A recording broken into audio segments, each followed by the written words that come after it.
Hey guys, how's it going? Welcome to my video. Just want to give you guys some tips if you guys had this issue that I had a couple of days ago. Basically, I went to IHOP to pick up some food and got back in my truck and tried to start it, and it cranked, but it wouldn't start. It cranked, but it wouldn't start. It wouldn't turn over is what I'm saying. It wouldn't turn over. It would crank, but it wouldn't turn over. So that was the problem I had. Just want to give you guys some troubleshooting steps. You guys are having this issue right now watching this video. Basically, when that issue happened, I originally thought it might have been the battery that was causing it, because I haven't changed the battery on this truck since I had it. So I was like, maybe it's the battery. But the thing about it is, it was a very, very strong crank. It wasn't like a weak crank. It wasn't like a slow crank. It was a very strong crank. Every time I would, try to start it, it would crank up.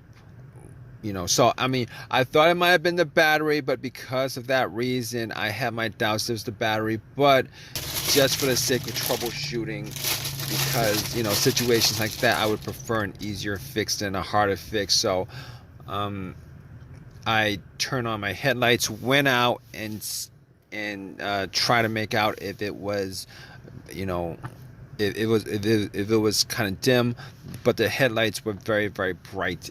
They weren't dim at all. And at that point, I kind of knew that it probably wasn't the battery. So what I did afterwards was, the obvious thing was I popped the hood and opened up the hood just to make sure there was no issues that was apparent.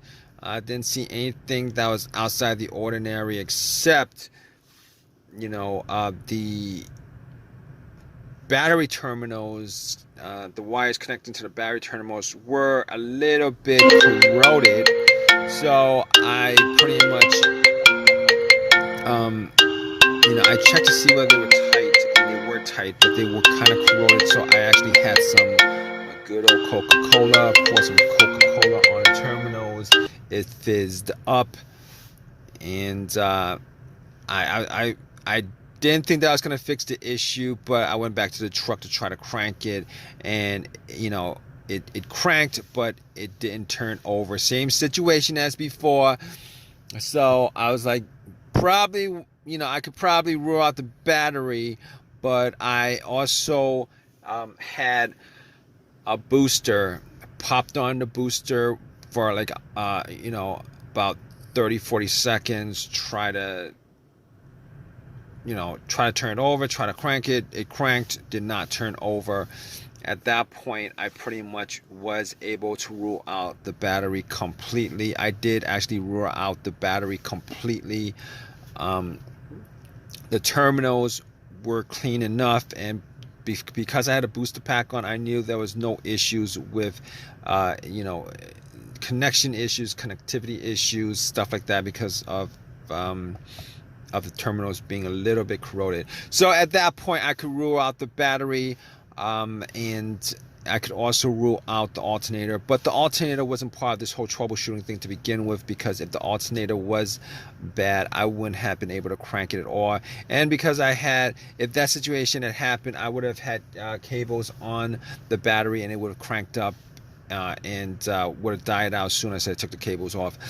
So definitely sure that it was not the alternator or the battery.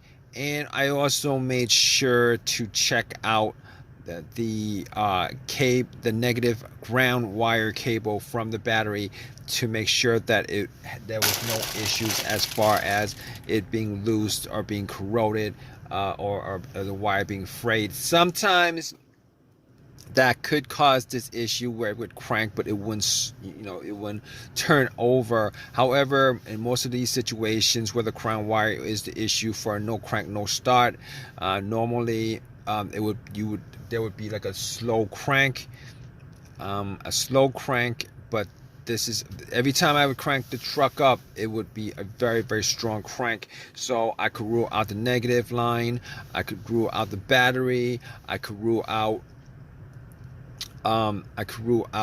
the alternator, but the alternator I didn't have to worry about to begin with.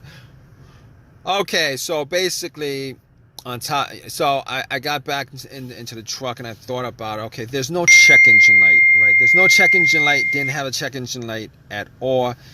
Haven't had a check engine light on this truck for a long while. So basically I did not have a check engine light, but just to make sure, I took out my trusty $20 OBD2 reader that I got from Walmart, that I've had from Walmart for a long while. I've had it, plugged it in just to make sure that there's no ECM PCM computer issue, and I pretty much scanned it. It scanned all the way through, gave a readout, no codes, all the monitors were good.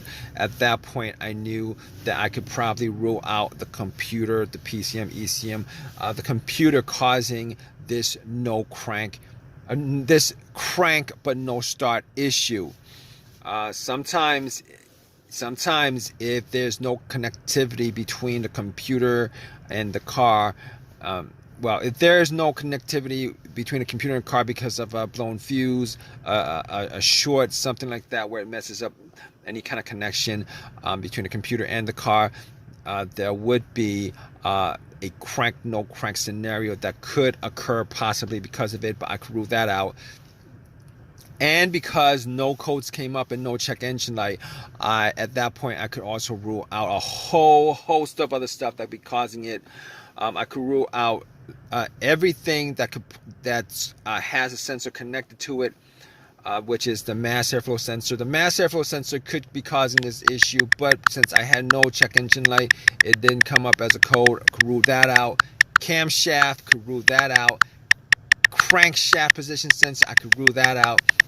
Throttle body, throttle position sensor, I could rule that. I could rule all those things out just off of the fact that there's no codes for any of those things. So basically at that point I was left with just a couple of things that I could think of. One of them is probably the ignition, but I had no issues with the ignition at all since I had this truck, so I didn't think that was it. But we're gonna I pretty much went to the couple of things that I could think of that would have been easy fixes, which was fuses and relays. So basically I pretty much opened up the pulled out the cover for the fuse box and checked to see whether there was any blown fuse, any kind of smell of a burnt smell, whatever. Brownish looking fuses from the top, and I wasn't able to see any of it. All right, anything that was blown, anything that was out of the ordinary. So basically from the parking lot, I could not actually tell whether there was a blown fuse or not. However, there is a good chance that a relay may have been the problem. And the one thing that pretty much I thought could have been the issue was the fuel pump. Now let me give you guys tell you guys what I did as far as trying to determine whether it was the fuel pump or whether it was the fuel pump relay. All right, so basically I was in my car and I was trying to see if I could hear the fuel pump priming. Normally the fuel pump primes just before the car turns over and starts. It coincides with the crank and everything to air, fuel, spark. Those are the things that causes the engine to work. And obviously the system, the fuel pump sends gas before the spark happens, or simultaneously. But anyway, if you guys don't know how to do this, what you guys want to do is, normally it would be, you'd have two people. One person would be listening, have the gas cap off and listen from where the gas cap is off, where you would pour gas.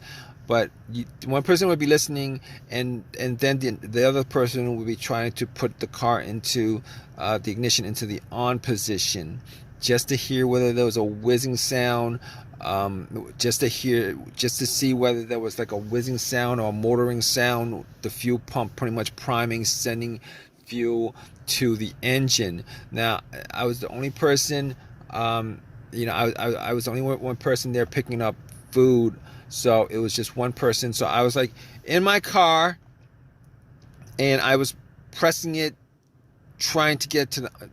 I tried to listen as intently as possible. I don't know if that's the correct word for it, but I pressed it to on position, sitting in my car, trying to see whether I could hear some kind of whizzing, motoring, kind of motor going off kind of sound, because sometimes it's loud enough where you could actually hear it. I turned everything off, tried to listen to it.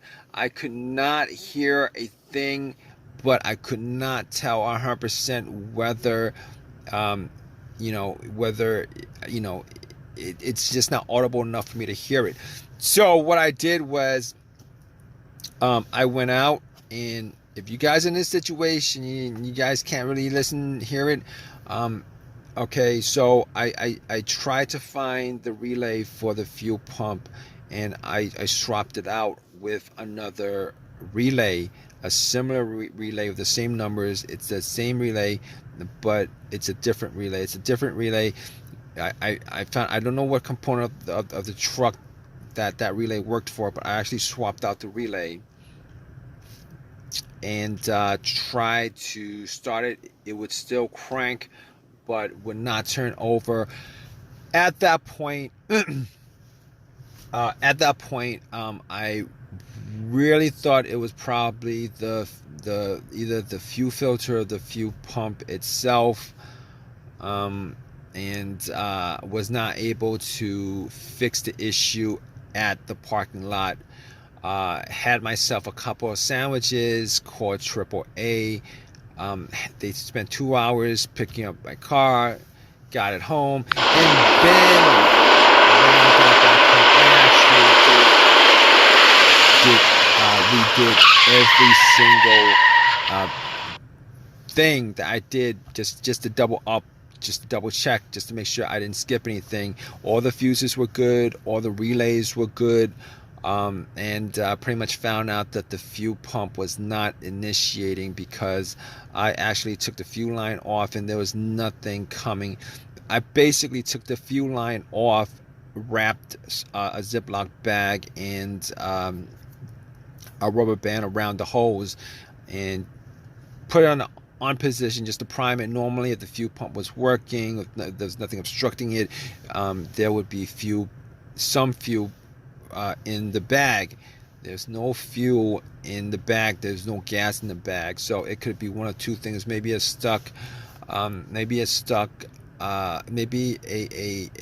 blocked fuel filter, but that wasn't the case because I actually took it off from the. That wasn't the case. It was actually the fuel pump that was the issue. It was the fuel pump that was the issue. The fuel pump turned out to be the issue because I had to get to it, and since there was nothing coming out, 100% that it was the fuel pump that was the issue. So I went to AutoZone, took out the fuel pump, went to AutoZone, put in the fuel pump, and it works fine. The truck works fine without any issues at all. It works fine without any problems. It took me after it was installed, it took me a couple of I had to press the accelerator a couple of times before it actually started up when I cranked it. But once that happened, I turned off, turned on again, and cranked up without any issue whatsoever. So if you guys are in this situation right now and you guys are looking for a way to figure out what that crank and no start situation is, just pretty much you guys can figure it out like 90% of what might be causing, if you guys actually went down the list of everything that I did pretty much to troubleshoot my particular situation. Hopefully with your situation, you probably have, it probably isn't that big of a deal where it may have been maybe a fuse or a relay that's causing it. But regardless, you guys have any comments, please leave your comments in the comment section. If this has helped you guys out in any way, please give me a thumbs up. Please subscribe. All right, guys, take care.